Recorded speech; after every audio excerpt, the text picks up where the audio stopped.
За юу яцгаана? Өнөөдөр 2021 онд гарсан Seirei Gensuke буюу Spirit Chronicles гэдэг анимыг ярьж өгье. Түрүүчийн видео тавигдсаны дараа хамгийн түрүүнд donation илгээсэн үзэж байгаа хүсэлтийг биелүүлж байгаамаа. За тэгээ та нар маань комент бичээд, share хийгээд, like, subscribe заавал дараарай. Donation илгээдэг бүх хүмүүстээ баярлалаа. Манай голдор харуудаа нөхөр болж найз нь битгий явуулдаа гэд уйлж байгаагаар аним эхэлнэ. Үзэгдэл солигдож, харуута том болчихсон автобусанд явж идэл жолоодлого нь алдагдаж галт хэрэгтэй мөргөлднө. Нэг мэдсэн чинь харуута амар өлсөөд ядарсан, жаахан хүү болцсон сэрнэ. Өмнөх амьдрал одоогийнх нь амьдралынх нь ой санамж холилдож, бүр толгой нэрхчдэг. Би автобусанд явж исэн гэснэ. Автобус гэж юу илээ? Гэл манарцсан сууж исэн чинь гаднаас 3 хүн орж ирэл өөрийг нь Рио гэдэг нэрээр дуудаад байна. Нүдэн дээр нь баахан юм идээд байгаа мөртлөө манай хүнд юу ч өгдөггүй шүү. Тэгснэ бүр усан дор балер өнөртэй юм бэ гэд хөөгд гаргачтай. Дахиад 20 настай байсан дурсамж нь ороод ирэхээр нь өмнөх амьдралаа мартъя гэд өөрийгөө хүчлэн. Одоо харуута биш, Рио болсон. Ээжийнхээ өшөөг авах ёстой гэдгийг ойлгодог. Гэнэт цагаан нөмрөгтэй хүмүүс ирээд Чирнэлийн ягаан өстэй охин харсан уу гээл нэг сүртэй асуув. Дургуун хүрэл байжсэн чинь тэр хэдийн нэг Селия гэдэг охин өөрийгөө танилцуулаад ийдэг харцгаар нь тийм хүн хараагүй гээл үннээ хэлнэ. Селия шид илрүүлдэг шившлэг хийгээд Риог хүчтэй шидтэн гэдгийг мэдэж авдаг. Тэгээд хайсан хүнээ олоогүйч тусалсанд баярлаа гэд ууттай зоос өгнө. Зоосоо цамцсан дотроо нуугаад нөгөө байшин руу буцаад орсон чинь хутгатай багтай хүн дайраад шархтуулахаа шахдаг. Гэнэт цаг хугацаа зогсож ягаан өстэй охин гарч ирээд шид яаж хэрэглэхийг зааж өгнө. Риогийн аавра гэрэлтэж урд насандаа сурсан тулааны урлагаа ид шидтэйгээ хослуулад багтай хүнийг ухаан алдуулсан чинь шуудаан дотор түрүүний хүмүүсийн хайгаад байсан Чирнэлийн ягаан өстэй охин байж идэв. Намайг хааны ордон руу хүргээд өгөөч гэж гуйснаа багтай хүнийг хараад ухаан алдчихдаг. Рио хүргэж өгөх гээд явж байсан чинь нөгөө нөмрөгтэй хүмүүс таарлаж манай хүнийг барьцаалагчдын нэг гэж ойлгоод баривчилчнаа. Энэ үед цэргүүд Риогийн байсан байшингаас нөгөө баг өмссөн байсан гарыг бариад гараад ирдэг. Тэнд байсан нэг хүн улаан чулуу шиг юм гаргаж ирээд хагалсан чинь нөгөө хүн амар орилол хүчтэй юм да. Чарльз гээд хөлөг баатар Риог шоронд хориод гүнжийг барьцаалснаа хүлээн зөвшөөр гээд тамалж өгнө. Манай хүн та нар буруу ойлгоод байна. Би тэгээгүй л гин. Флора гүнж сэрэнгүүтээ Риог асууж хүн явуулнаа. Нөгөө хоёр нь яваад очисон чинь бүр дэлб нүдэд хайцсан байдیں۔ Хүүе гүнжиг аварсан хүнийг яаж байгаа юм бэ гэд суллаад Селия шидээрээ идгээдэг. Риог ухаан орохоор нь хаан хүлээж авч уулзнаа. Манай хүн бүр цэмцээсэн байгаа сте. Гүнжиг минь аварсанд баярлаа гэд язгууртны сургуульд суралцуулахаар болдог. Хичээлдээ орсон чинь дандаа язгууртны хүүхдүүд манай хүнийг доош нь хийгээд дооглоод байдаг шүү. Нөгөө цагаан үстэй Селия гэдэг охин 12 настай мөртлөө гоц ухаантай болохоор энэ сургуульд багшилтын гинэ. Риод хичээл зааж байхдаа бүгдийг нь зөв хийгээд байгааг нь анзаарч танай ангид Флора гүнжийн дүү Кристина явдаг. Ангийнх нь ганц он сурлагтан штэй гэлээ. Үзэгдэл солигдож сэлмийн тулааны хичээл орж байлаа. Манай хүн бас л урд насандаа сурсан тулааны урлагаа ашиглаж багшигаа ангаалганаа. Хөлөг баатар болж чадхаар юм байна гэд санал болгосон чинь Рио шууд л татгалздаг. Нэг өдөр урд насных нь амьдрал санагдаад Михару гэд багын найз нь бодогдоод болдгүй шүү. Тэгэхээр нь хэрэггүй юм бодохоо болио. Энэ амьдралаа л анхаарах хэрэгтэй гэж шийднэ. 5 жилийн дараа Рио сургуулаа төлөөлж тэмцээнд оролцохоор шалгарахад ангийнх нь Альфонс гэд хүүхэд атаархад бөө юм болно. Рио номын санд Селиад тусалж байхдаа сургуулаа төгсөөд багадаа амьдарч байсан газар руугаа очиж үзмээр байгаагаа ярьдаг. Тэмцээн эхэлсэн чинь манай хүний өрсөлдөгч нь 5 жилийн өмнө тамалж зодоод байсан хөлөг баатар Чарльз байд юм да. Чарльз баахан үгээр идэж доош нь хийж байтал тулаан эхэлнэ. Рио бүх дайралтыг нь амжилттай хамгаалаад байхаар нь Чарльз улам уурлаж хүчээ бүүстлээд дайрна. Рио яалтчгүй илүү байж сэлмийг нь алдуулаад Чарльзыг ялдаг. Чарльз бөөн уур болж оройн нэг цэнхэр өстэй хүнтэй арх уудсан сууж байснаа Риог Флора гүнжиг барьцаалахад оролцож байсан зэвүүн гар байгаа юм да гэж ярина. Тэгсэн чинь энэ цэнхэр өстэй залуу тэр үед улаан чулуу гаргаж ирээд багтаа хүнийг алаад байсан гар юм гинэ. Нэг өдөр Селия гэрлэн бөмбөлөг гаргах шид заахад Риогоос бусд нь бүгд чадаад байлаа. Манай хүн яагаад ч юм зарим шидийг гаргаж чаддгүй. Гэхдээ бусад хүмүүсээс арай өөр төрлийн шид чаддгаа мэдээд байгаа мөртлөө хүмүүсийн анхаарлыг татчихна гэд нэг харуулдаггүй. Хичээл тарах үед Стюарт гэд хүүхэд Риог октоодтай маялаад байдаг гэд худлаа яриад буруутгаад байдаг. Селия багш нь өмөрч болиулсан чинь Стюарт манай хүнийг сүрдүүлнэ. Араа мэдж яваарай. Би Югноугийн удам шүү гэдэг. Их нэр хүндтэй сүрхий айл юм бахoo. Нэг өдөр гадаа хичээл орж хэд хэдээрээ баг болоод ойгоор явхаар болдог. Альфонс багийн ахлагч болж Риог шийд гаргаж чаддгүй юм чингээд бүх цүнх ачаагаа өрүүлчихдээ. Замдаа явж исэн чинь баахан гоблин гарч ирэхэд хөвгүүд нь шидээрээ хүчээ бүүслээд амархан ялцдаг. Нөгөө цэнхэр үстэй хүн алсаас тэднийг харцсан. Ер нь бол Риог онцгой чадвартай гэдгийг нь мэдсэн. Ажиглаад байж дээ. Хүүхдүүд цаашаа явж байсан чинь гэнэт замгүй болж хадны ирмэг дээр тулаад ирнэ. Ядж яхад баахан оркууд дайраад ирдэг шүү. Стюарт чахтаа дурхахтаа Флораг хаднаас түлхээд унгаачдаг. Риог яс үсэрч барьж аваад Флораг дээш нь гаргаад өөрөө унчнаа. Оркуудыг ялсны дараа хүүхдүүд Флораг түлхсэн гэж Стюарт руу дайрсан чинь Рио намайг түлхсэн штгээд гүрийж яадаг шүү. Флора Риог мөрч байтал амар том Минотавр дайраад ирнэ. Нилээн тулдаад ялагдах нь тодорхой болж ихэнх хүүхдүүд зүгтаахад Флора гэмтсэн сурагч нарыг эдгээгээд үлддэг. Минотаврт яг алуулах гэжсэн чинь Рио гарч ирээд аварнаа. Гарыг нь сэлэмдээл бусдынхаа араас яваа гэж хашгирдаг. Нилээн тулдчихж Минотаврыг ялдаг. Ангийнх нь бүгд Риог Флораг түлхсэн гэж бодож байгаа болохоор манай хүн сургуультай очихгүй ойд нуугдаад үлдчихдэг. Тэр өдрөөс хойш Риог хичээлдээ ирсэнгүй. Нэг өдөр Селия санаандгүй явж байгаад Стюартын аавын яриаг нь сонсдог. Хүүнд гүнжиг түлхсэнийг мэдж байгаа мөртлөө Рио Флора гүнжиг түлхсэн гэд нийтэд зарлчихъя гэд ярьж идэг шүү. Удалгүй Рио нууцаар ирж уулзахад Селия сонссон бүх юма хэлдэг. Манай хүн ч нэг тоохгүй. Тэрэнд хэн ч итгэхгүй. Би угаасаа багада амьдардаг байсан газар руу очихоор шийдсэн гэд явнаа. Гарсныхан дараа Селия Риод хайртай болсноо ойлгоод уйлаад л үлдэнэ. Рио 3 өдөр аялаад Галаркийн хаант улсад ирж эд хэм авахар дэлгүүр орноо. Энэ үед араас нь хүн дагаад байгааг манай хүн анзаардгүй. Цаашаа явж итэл яг зам дээр хин нэгэн ухаан алдаад унтсан байдаг шүү. Хойртод очисон ч хортой зүгээр нулимчтай юм да. Нүд нь бүрэлцээд унах шахсан ч шидээрээ өөрийгөө эдгээсэн ч нөгөө охин худаг гаргаал дайрдаг. Манай хүн ч амжиж газар унгаагаад тайвшруулдаг шид хэрэглээд унтуулчихна. Тэгсэн чинь хүзүүнд нь гав шиг юм байхаар нь тайлаад авчдаг. Үзэгдэл солигдож энэ охин осолд орсон автобусанд харуудад цуг явж байсан хэсэг гарна. Тэгээд энэ ертөнцид дахин төрж Югноуд баригдаад Стюартад өдөр болгонд хамлуулдаг байжээ. Сэрэнгүүтээ Риог хүзүүвчийг нь тайлсныг мэдээд маш их баярлаж уйлна. Энэ Латифа гэдэг охиныг Стюартын гэрийнхэн Риог халуулахаар явуулсан юм байна л да. Латифа, би одоо таныг алах гэж оролдохгүй. Намайг аваад явчих тэхүү гэд гуйна. Өөрчлөн хагас хүмүүс амьдардаг газар Риогийн явж байгаа зүгт байдаг гэж шүү. За тэгээд хамтдаа цаашаа явнаа. Нэг шөнө Латифа зүүдэлж Токиод байгаа аав ээжийнхаа талаар ярихад Рио өөршөө нь осол орсон юм байна гэдгийг нь ойлгосон ч тэр тухай ерөөсөө ярьдаггүй. Хэдэн өдрийн дараа Латифа хар дарж зүүдэд байхаар нь шидээрээ тайвшруулад унтуулж байсан чинь гадаа асаацсан байсан гал нь унтарчтэй. Гараал харсан чинь амар том чон сууж яснаа гэрэл гаргаад алга болчдөг. Рио хайлтын шидээрээ тэнд байсан 4 хүнийг илрүүлсэн чинь нөгөө хэд нь Латифаг харангуудаа барьцаалагдсан байна гэж бодоод Риог шидээрээ ухаан алдуулцдаг шүү. Рио дөнгөж сэрээд байжсэн чинь Латифа гүйж ирээд бүх учрыг нь хэлэхэд охтууд буруу ойлгосноо мэдээд уучлах гуйнаа. Маргааш нь тосгоны ахлагч урсуула Риод тосгоноо танилцуулж дагуулж явна. Тосгоны ахмадууд манай хүнтэй уулзаж Латифаг боолчлоос аварсанд нь талархснаа илэрхийлж ямар шагнал авмаар байгааг нь асуухад Рио эндээ үлдэж амьдраад сүнс удирдах шид сурмаар байна гэлээ. Гэнэтхэн моднээс авдаг Драйс гэд ногоон өстэй охин гарч ирээд Риог дотроо байгаа сүнстэй гэрээ хийцэн байна гэдэг. Манай хүн тийм юм юу ч санахгүй байгаа юм чинь.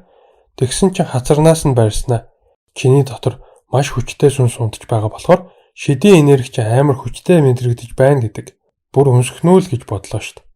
Тэгээд Латифа тэр хоёр Алма, Сара, Орфия гэд 3 охинтой цуг амьдарч тосгоны хүмүүсийн ажилтан тусалж тулааны урлаг ид шид заалгаж 1 жил өнгөрнөө. Энэ үед нөгөө цэнгэр үстэй Рис гэд хүн нэг залууг дагуулад Грифон унаж агуугаас луугийн өндөх хулгайлж байгаа хэсэг гардаг. Сүнсний баяр болж бүгд хоолоо идэж байх хооронд ойн гүнд Рис нөгөө залуутай хурч ирнэ. Жижигхэн улаан юм шиг юм өгөөд энэний тусламжтайгаар чиний байршлыг мэдж болт юмаа гэж уулгачдаг. Энэ үед Рио Латифад тосгоноос явхаар болсноо хэлэхэд Латифа би заавал хамт явнаа л гэд байдаг. Рио аяллаа зам аюултай байж магадгүй. Чамайг эрсдэлд оруулмааргүй байгаа болохоор ганцаараа явна гэсэн чинь Латифа уйлаа гүгээд явчт юм да. Тосгоны ахмадууд сүрглөө ирж явааг мэдээд яаралтай хуралдаж байхад Рис нөгөө залууг үлдээгээд дахин лууны агууд очиж өндгийг нь шидээрээ хулгаална. Тосгоных нь нөгөө залууг олж юу хүн бэ яах гэж байгаа гэсэн чинь Грифнээ унаад цухтаачдаг шүү. Тэгсэн чинь луунууд өндгийнхээ араас тэр залууг хөөж эхэлнэ. Рис бүх өндгийг нь портал хийж шилжүүлж дуусаад жижигхэн улаан чулуу гаргаж ирээд хагалахад нөгөө залуу унаад өгчихнэ. Энэ үед нь Латифа эмороод ой дотор явж исэн чинь нөгөө залуугийн барьсан байсан өндөг газар унаад тагарчтээ. Өндгөө дагаад маш том луу гарч ирээд Латифа руу галаар түргэн. Яг оногдох гэж байтал Аалмаа амжиж аварна. Сара чон болж Аалмаа арслан гаргаад луута тулалсан ч дийлэхгүй байлаа. Латифа тэр хоёр туслах гээд лууны анхаарлыг татсан чинь мод унаад зүхтах газаргүй болчт юм да. Луу дайраал ирсэн чинь Рио гарч ирээд авардаг. Латифаг аюулгүй газар аваачаад луута нүцгэн гараараа тултнаа. Шанада л өшгөлөөл UFC цаашаа л юм болно. Луу маш том галаар буудах гэсэн чинь Рио шидээрээ галт бөмбөлөг үүсгэж амруу хийгээд дэлблээ тачдаг шүү. Галзуу. Хамгийн томыг нь дийлчингүүд бусад луунууд арилаад өгнө. Тосгоныхон Риог тийм том лууг ямар хурдан ялчих вэ гэд биширчээдэг шүү. Маргааш нь Латифа Риод өөрийгөө урд насандаа Японд амьдардаг байжгаад энэ ертөнцид дахин төрснөө хэлгээд Риоч гэсэн өөрийгөө дахин төрсөн гэдгийг хэлцдэг. Үзэгдэл солигдож Рио тосгоныхонтой салах ёсийнэ. Манай хүн шиддээс илэм лууны арьсаар хийсэн хамгаалалтын хувцас, им, шидэж шингэн, хоол хүнс бүх ачаагаа хадгалж болох шиддээ хэрэгсэлгээд баахан бэлэг авнаа. Рио баярлснаа хэлээд миний тусламж хэрэг болвол заавал буцаж ирнэ гэд Латифатай тэрвэрлэж салах ёс хийгээд явнаа. Рио төрсэн газараа ирээд 2-7 хонцгоод байхад аав ээжийнхаа талаар ямар ч мэдээлэл олоогүй л байлаа.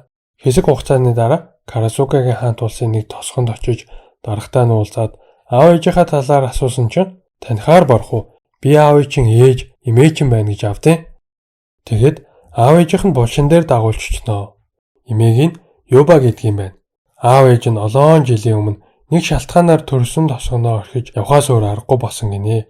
Одоохондоо чамд шалтгааныг нь хэлж чадахгүй нэ. Хэлэхэд бэлэн болтол минь надтай хамт амьдарч чадахгүй гэхээр нь манай хүн зөвшөөрнөө. Эмээ нь Риогийн үеэл Рүүри гээд охинтой хамт амьдардаг. Тэр хоёр Рио шиг сүнсний чид ашиглаж чадаад байдаг шүү. Маргааш нь Рүүригийн найз нь ахтайгаа ирж манай хүнтэй танилцаад хамт анд явхаар болноо. Рүүригийн найзыг нь Саяо, ахыг нь Шин гэдэг. Рио Шин хоёр ойд Доро гээд анчинтай тааралдаж цугтаа ан хийдэг. Шин өчнөө харамсан ч юу ч ондгүй юм. Харин Рио анх удаага гэхэд амарлаг баахан амтаа агнцсан чинь Шин атаархаад наас. Өдөр хоног өнгөрөх тусам Рио тосгоныхонтой улам дотносож нэр хүндтэй болж байлаа. Нэг өдөр имэн хот руу явж будаа зарах худалдаачдыг хамгаалаад хамтдаа яваад ирээч гэж байтал хажууд нь хүмүүс чанга чанга яриад маргалдаад иддэг шүү. Хажуугийн тосгоны даргын хүү Гон гэд гар Шинтэй муудалцж ийсэн аа. Миний тэрэг засагдж дуустал би Юбагийн байрлана. Угаасаа хэдийн нэгэн цагт Рүүри миний ихнэр болох л болно гэж юм шүү.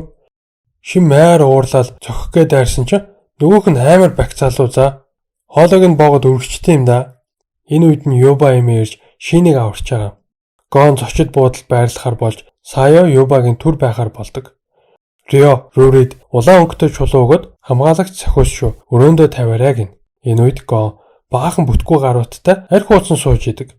Яг үнэндээ эднэр энэ тосгонд хэд хонохын тулд өөрсдөө албаар тэргээ эвдэлсэн байдаг. Маргааш нь татврын байзаагч Хаяата гэдэг залуу ирж тосгоныхны ургацыг шалгаад Юбагийн хоол идэж хонохоор болноо.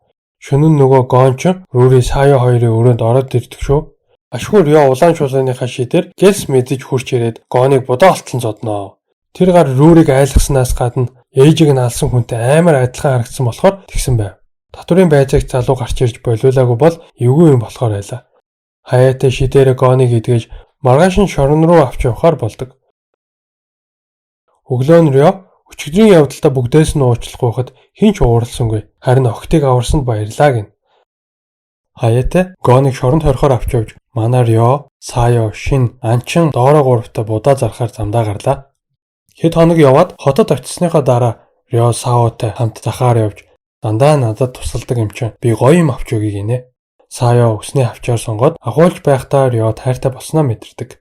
Энэ үед Хаяате гэртээ очиж аавда Юба эмигийн өгсөн захиаг дамжуулна. Хаятигийн аав Гоуки захиаг уншаад маш их гайхаж Рё гэртээ урьж уулздаг. Рёгийн ээж Хаямен Карасукагийн гүнж байсан бөгөөд Хаятигийн аав ээж нь гүнжийн бие хамгаалагч нар байжээ. 20 жилийн өмнө Карасукагийн хаант улс хөрш улстайгаа байлдахаар болсон байна. Энэ үед Рёгийн аав Зэн жирийн цэрэг байж байгаад ур чадвараараа ялгарч тушаал дэвсээр байгаад самурай цолоор шагнуулахар болжээ. Самурай болсон дайчин заавал өөрөөсөө дээгүүр зэрэглэлийн хүнтэй тулдах ёстой байдаг юм байна. Тэгээд Хаятигийн аав Гоукитэй энэ тэнцүүхэн тулдаж хамт гүнжийн бие хамгаалагчаар ажилдаг болоод явандаа гүнж Зэн хоёр бие биедээ хайртай болсон юм байна л да. Удалгүй хоёр улс найрамдлан гэрээ байгуулахаар шийдсэн ч хөрш улсын ханхуур Рёгийн ээжэд дурлаж цэргүүдтэй гүнжийг хулгайлж ирэхийг тушаажээ. Яг хулгайлагдах гэж байхад нь Рёгийн аав нь мэдэж гүнжийг хамгаалсан юм байна. Нөгөө ханхүү маш их уурлаж Зэнийг цаазлахыг тушааж Аяме гүнжтэй гэрлэж байж найрамдлын гэрээнд гарын үсэг зурна гэж суучихжээ. Ийм учраас Рёгийн аав ээж хоёр нь улсаа орхин зүгтгаас өөр аргагүй болсон юм байна. Ингээд бүх түүхийг нь ярьж дуусаад Гоуки, Рёг, ээжийнх нь аав ээж Карасукигийн хаан хатан хоёртой уулзуулна. Рё эмээ өвөдөө ээж нь яаж алагдсан тухай ярьдаг. Аавыг нь нас барсны дараа аавынх нь найз Люсиус гээд хүн их тусалдаг байжгаад гинэт нэг өдөр сонин галзуу царайтай болцсон ирээд Рёд хүчээр нэг юм уулах гэж байхад нь ээж нь орж ирээд хүүгээ хамгаалсан чинь алуулсан юм байна л да. Рё ээжийнхээ өшөөг аавна гэж амлахад өвөө нь туслахаар болж хүчийг нь шалгахаар улсынхаа хамгийн шилдэг дайчин болох Гоукитэй тулдуулна. Рё Гоуки хоёр хүч тэнцүү харагдаж байлаа. Гоуки шидэ гаргаж маш хүчтэй сэлэмдэхэд Рё усны шидээр хамгаалж сэлмээ хоолойнд нь тулгаж ялнаа. Хааны сэтгэл маш их хөдөлж Рёд ямар ч бэлтгэл сургуульд хэрэггүй юм байна. Тулцсан дайчин хүү байна л гин. Тэр орой Рё тосгон руу босож Юбагинд очиод бүх болсон явдлаа ярьдаг. Тэгээд эндээ нэг жил амьдраад өссөн хот руугаа буцах бодолтой байгаагаа хэлнэ. Рё ногоо тарьж ан хийж тосгоныхонд чадах чинээгээрээ тусалж байлаа. Нэг өдөр будаа тарьж байхдаа Саяод удахгүй явах гэж байгаагаа хэлээд дахиад нэг охины зүрхийг шархлуулчихдаг шүү. Уйлж байгаагаар Рёгоос нуугаад байжсэн чинь рүүрийг хүрээд ирэхээр нь Саяо гэлс яваад өгнөө. Тэгээд Рёгийн явах өдөр нэлээд ойртсон байжээд л Саяо хайраа илчилж хамт явъя гэж гуйна. Замд явах аюултай гээл татгалцсан чинь Саяо бүр хинт ч хэлэлгүй нууцаар 6 сарын турш сүнсний шидийн бэлтгэл хийсэн байвал яах вэ? Би одоо чам цаад бололгүй замд явж чадхаар хүчтэй болсон гээл гуйна. Рё уучлалгүйгээд шийдвэрээ өөрчлөхгүй. Явах өдөр нь болж бүгдтэй салах ёс хийгээд замдаа гарсан чинь тосгоны хаалганы хажууд Саяо хүлээж байдаг. Эцсийн эцэст явах гэж байгаатай нэвлэрсэн. Дараа заавал уулзсан шүү. Баяртай гэд үлднэ. Замдаа Латифагийн үлдсэн тосгонд очиход бүгд маш баяртай хүлээж аваад хэдэн сар энд амьдраач гээл өрнө. Рё байшин бариад нөгөө шидтэй төхөөрөмжөндөө хадгалж замдаа ашиглаж байхаар шийдсэн гээл ярьсан чинь нэг хүн би чамд байшин барьж өгнөө л гэж байна. Нэг өдөр Рёс ирсэн чинь шал танихгүй ягаан өстой охин хажууд нь унтчихэд юм да. Хин бэ гэж сандарсан чинь би чамтай гэрээ хийсэн сүнс байна л гэж байна. Гэхдээ яагаад гэрээ хийсэн? Яаж биенээсээ салсан гэдгээ мэдэхгүй байгаа. Би бүр нэрээ санахгүй байгаа гэж авдээ. Тэгснээр Рёг Харуто гэд урд насных нь нэрээр нь дуудаад идэг. Чи надаа нэг нэр өгчөөч гэснээр өөртөө шидээрээ палаж хийгээд өмсчнөө. Рёд харин тэр охиныг харахаар урд насны багын найз Михарун бодогдоод байдیں۔ Манай хүн бодож байгаа тэр охинд Ашия гэдэг нэр өгөхөд охин баярлаа л явчихнаа. Модны савдаг дээр аваад очсон ч яагаад ой санамжаа алдсныг нь тайлбарлаж чадахгүй. Ашия өөрийгөө гал ус салхины шид маш сайн мэднэ гэхэд бүгд гайхаж Рё тулалдаж шалгахаар болно. Тэгсэн чинь тэр хоёрын хүч нь яг тэнцүү байдаг. Рё ямар ч хүчтэй шид гаргасан Ашия хамгаалж чадаад байдаг шүү. Хэсэг хугацаа өнгөрсний дараа байшин бэлэн болж Рё 2 хоногийн дараа замд гарахаар төлөвлөв. Үснийхээ өнгийг нь хүсснээрээ өөрчилдөг шидтэй эмэг портал хийдэг төхөөрөмж гэх мэт дахиад л баахан бэлэг авлаа. Хүссэн үедээ тосгон руу порталтаж ирж болно л гин шүү. Ашия Рё хоёр замдаа гарч Селя дээр очихоор болдог. Рё тэр хотынхон танихдахгүй тулд нөгөө эмгийг ашиглаж үсээ өөрчлөөд хоол идэх гэжсэн чинь хажууд нь сууж исэн хүмүүс маргааш нэг язгууртны хорин болох гэж байгаа гэд яриад идэв. Манай хоёр шөнө Селятай уулзах гээд сургууль руу нууцаар орсон чинь өрөө нь хов хасан байд юм да. Рё бүр шоконд ороод яасан болоо гэд явжсэн чинь нэг багш таалддаг. Ашия шидээрээ ховстод Селягийн тухай яриулна. Тэгсэн чинь нөгөө Рёг тамлаад байсан Хөлөг Баатар Чарльзтай гэр бүлийнхаа шахалтаар гэрлэх гэж байгаа гэдэг шүү. Үзэгдэл солигдож Селия өрөөндөө гуниглсан сууж байна. Рёгийн явуулсан захиаг гаргаж ирээд дахиад ганцхан удаа уулзчих юмсан гэд бодож исэн чинь Рё ороод ирдэг. Селияч бүр шок. Чарльзтай гэрлэх гэж байгаадаа баяртай байна уу гэд асуусан чинь Селия хөөрхи удлаа ярина. Тийм ээ, үнэхээр аз жаргалтай байгаа л гин. Рё худлаа яриад байгааг нь мэдрээд байхад Селия одоо хурдхан яваа. Гарахгүй бол би хашгирлаа шүү. Баригдчихваа гэдэг. Явсныхан дараа хаалгаа цоожлоод нүдээ хавттал уйлнаа. Энэ Рё дандаа охтууд уйлаж байгааз охтын зүрх сэтгэлээр наатчих юм. Маргааш нь бүгд хормонд бэлдэж Чарльз Селияг 6 эхнэртэйгээ танилцуулна. Юу 6 эхнэр вэ? Эхнэрүүд нь Селийг гоочилж чи бид нарын хамгийн доод зинданых болох нь гэж шүү. Хорим эхэлж маш олон хүн цугларсны дунд Рё Ашия хоёр байлаа. Тэрэгнээсээ буух болоход Селия өчигдөр Рётой уулзснаа бодноо. Нэрээ Чарльзтай гэрлэх гээд байгаа мө гэхээр нь чи тэгвэл намайг эхнэрээ болгож чадах юм уу? Хол газар руу хамтдаа зүгтааж чадах юм уу гэж Селия ууралсан юм байжээ. Чарльз яаруулахад Селия хувь тавилантайгаа эвлэрч гарнаас нь барих гэсэн чинь харуулууд хашгиралдаад явчихнаа. Тэгсэн чинь тэргийг нь чиглээд л Рё гүйж идэх шүү. Баахан харуулууд дайраад ирэхэд салхины шидээр хөнхөө аваад шидчихнэ. Шидтэнгүүд шидээрээ буутахад бүгдээс нь бултаал толгоон дээгүүр нь даваад үсэрчдэг. Рё нилээн ойртоод ирэхэд Чарльзын элит цэргүүд гарч ирж хамгаална. Чарльз амар өнгөрөөл манай цэргүүдийг энэ барахгүй. Хурмынхаа өмнө сайхан шоу үзэх нь энтер гэжсэн чинь цэргүүдийг нь юуг ийш тийш шийдээд Чарльз гидсрүүн цохоод нагаач тийм да. Рё Селияг барьж аваад барьцаалж байгаа юм шиг жүжиглэнэ. Тэгээд оюун санаагаараа холбогдож өөрийгөө Рё гэдгээ хэлээд би таныг гэмтээхгүй. Чарльзтай хүчээр гэрлэх гэж байгааг чи мэднэ. Тэгсэн ч гэсэн хормоо өргөлжлүүлмээр байна гэж юу? Би таныг аваад хол газар руу цугтаж чадна. Барьцаалагдсан гэж ойлгох болохоор гэр бүлийнхнийг чинь хинч буруутгахгүй гэж хэлдэг. Селия уйлал намайг аваад яваач гинэ. Рё Селияг твэрч цугтаанга харуулууд шидтэнгүүттэй тулалтаж байгаад хитрхи олуулаа болчхоор нь Ашия Селияг өгөөд та хоёр хотоос гарч бай. Би харуулуудыг саатуулж байгаад араас ч очие гин. Манай хүн майр олон хүнтэй ганцаараа тулалтаж асуудалгүй дийлж байтал энэ улсын хамгийн хүчтэй Хөлөг Баатар Альфред шидэт сэлэмтэйгээ гарч ирдэг. Тэгээд маш хүчтэй дайрсан ч Рё цохилтыг нь хамгаалаад байв. Альфред тулааныг хурдан дуусгахаар сэлмэндээ шившлэг хийж дайрахад Рё алга болцсон байхаар нь хүмүүстэй хайж ол гэж тушаана. Үзэгдэл солигдож хотын гадна манай гурав уулзнаа. Селия тусалсанд баярлалаа гэж байтал гинэд газраас тэнгэр лөө өнгөнгийн хурц гэрэл энэ тэндгүү тусаж эхэлдэг. Ашия нэг юм мэдэрч тэднэрт туслаач харуутаа гэж гуйнаа. Энэ үед 3 хүүхэд нэг газар төөрцөн явж исэн чинь хідэн гарууд барьж аваад эсрэг ертөнц рүү авчирчдаг. Гинэтхэн Рё гарч ирээд тэр хідийг аварсан чинь нэг нь багын найз Михарун байвал яах вэ? Гэхдээ даанч Рёг танихгүй. За ингээд season 1 дуслаа. Та нарт таалагдвал season 2-ыг нь ярьж магадгүй шүү. Subscribe-а дараагүй бол заавал дараарай. Season 2 нь сая сарын өмнө нээлттэй хийсэн ч ангиуд нь гарч дуусаагүй байгаа. Лайк, шеэр, коммент битгий мартаарай. Удахгүй шинэ анимаараа уулзцгаая.